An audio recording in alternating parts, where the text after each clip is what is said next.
Bom dia, a graça e a paz de nosso Senhor e Salvador Jesus Cristo. Veremos hoje o capítulo de número 20 do livro de Jeremias, o lamento do profeta. Jeremias tem 52 capítulos, estamos no capítulo de número 20. Eu sou o pastor Daniel Deusdete, da Semeadores.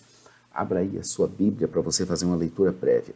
Se preferir, entre em nosso blog e site jamaisdesista.com.br, onde você vai encontrar a parte escrita dessa narrativa que irá nos auxiliar bastante no estudo do livro de Jeremias.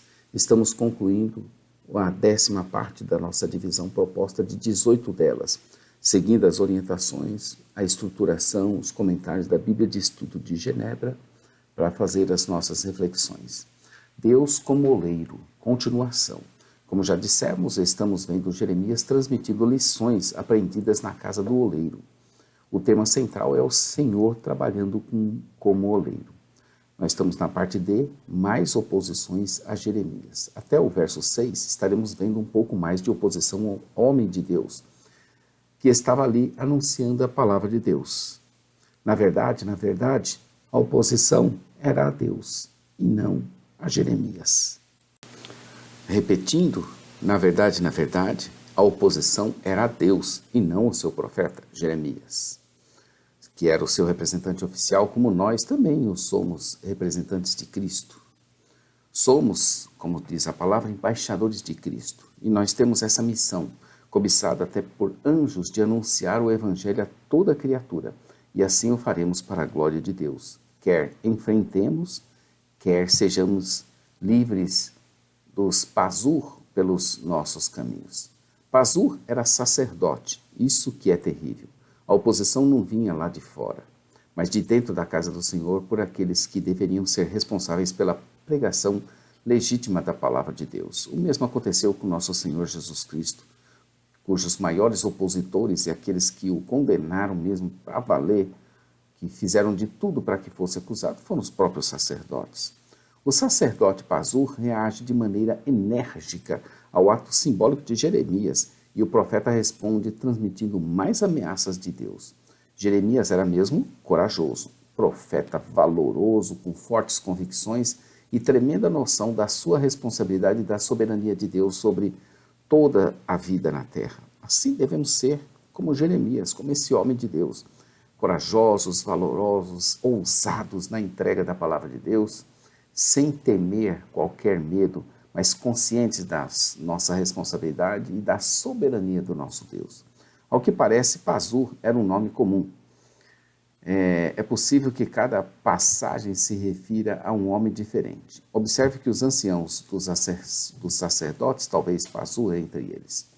Observem os atos de Jeremias no vale, 19:1. Pazur era presidente ou superintendente na casa do Senhor, e ouvindo Jeremias profetizar, o feriu.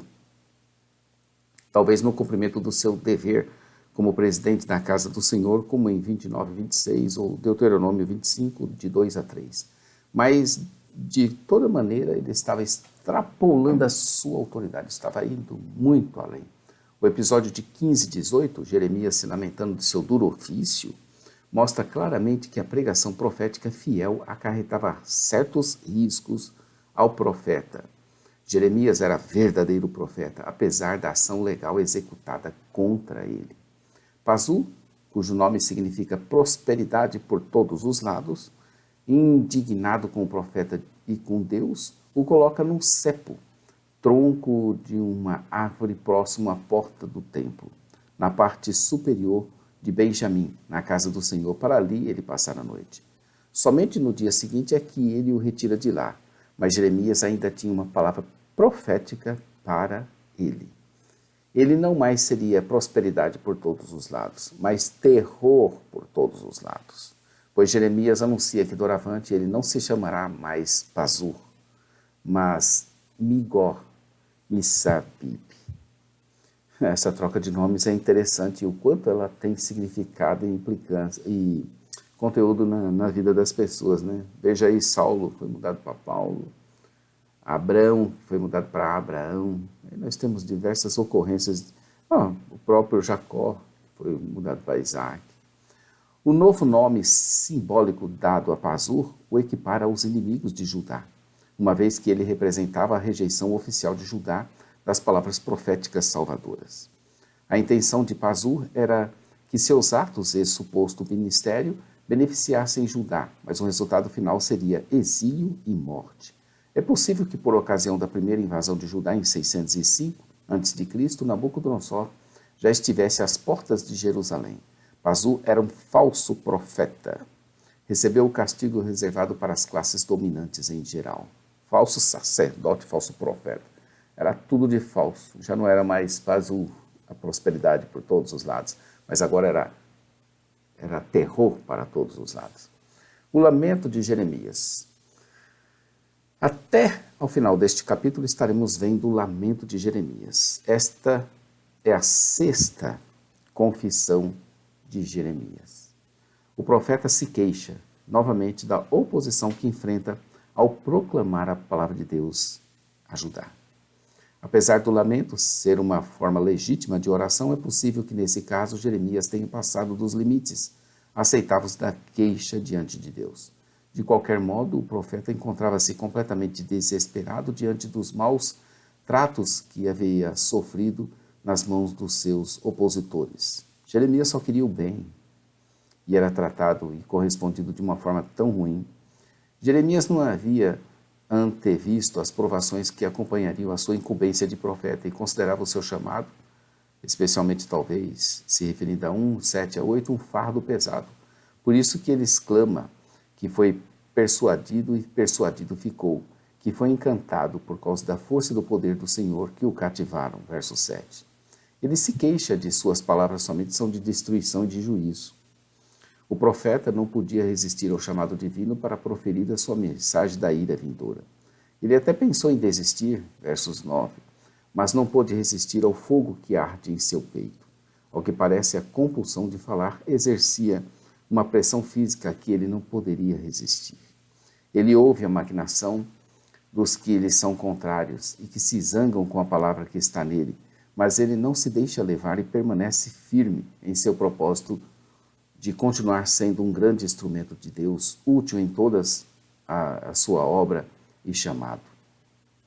Ele sabe que o Senhor está com ele, apesar de tudo o que lhe acontece. O caminho dos que abandonam o Senhor é de tropeço e de queda, e ele sabe que o fim deles se aproxima veloz, o fim dessas pessoas. A primeira impressão que temos de Jeremias é que ele começa a amaldiçoá-los e lançar imprecações, mas reparando bem, ele não está fazendo isso. Antes, antevendo as consequências naturais daquelas péssimas escolhas das suas vidas, se afastando e rejeitando ao Senhor, o que é uma péssima escolha. Ele ora a Deus para que Deus permita que ele veja a queda deles, verso 12. Uma vez que ele estava se fiando no Senhor e pregando a sua palavra, mas eles estavam se recusando a ouvi-lo. No verso 13, ele canta ao Senhor e o louva, pois o Senhor é aquele que livra a alma do necessitado da mão dos malfeitores. Verso 20 do capítulo 20 de Jeremias, verso 1 diz: Ora Pazur, filho de Imer, o sacerdote, que era superintendente da casa do Senhor, ouviu Jeremias profetizar essas coisas.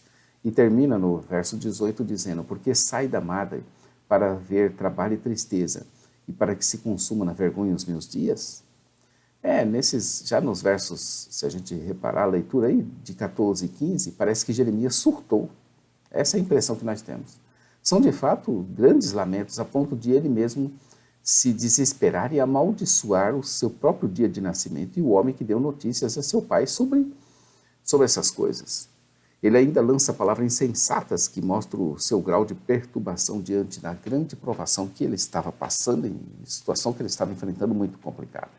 Ao expressar o desejo de ter morrido antes mesmo de nascer, Jeremias indicava o seu desprazer extremo diante da incumbência de transmitir a mensagem de julgamento divino e lamenta o sofrimento infligido sobre ele pelo seu povo em resposta às suas profecias. Come, Jeremias, o rolo, na sua boca será doce, mas no seu estômago será amargo. Essa ideia monstruosa que continua no verso 18 É um ataque violento à escolha divina do profeta antes do seu nascimento. Jeremias está aqui realmente sofrendo muito. Mas é um profeta valoroso, hein? Fiel em toda a sua casa. Amanhã veremos aqui a escolha. O caminho da vida ou o caminho da morte? Você vai escolher o que? O caminho da vida ou o caminho da morte? Inscreva-se no nosso canal. Acesse www.jamaisdesista.com.br, onde você encontra parte escrita dessa narrativa. Textos, imagens, gráficos, ilustrações. Conheça também ossemeadores.com.br, nossa loja virtual. Também nossa loja física, no centro de Itaguatinga, em Brasília, no Distrito Federal. Às 8h30, nosso programa Momento Missionário, todos os dias. Às 15 horas do sábado, Momento Missionário Palavra de Vida com o pastor Johnny Ramos. A sua igreja, Os Semeadores, já está em pleno vapor em muitas atividades para a glória de Deus. Maranata, ora, ora, vem, Senhor Jesus. Deus abençoe sua vida, e seu ministério e sua família. Amém.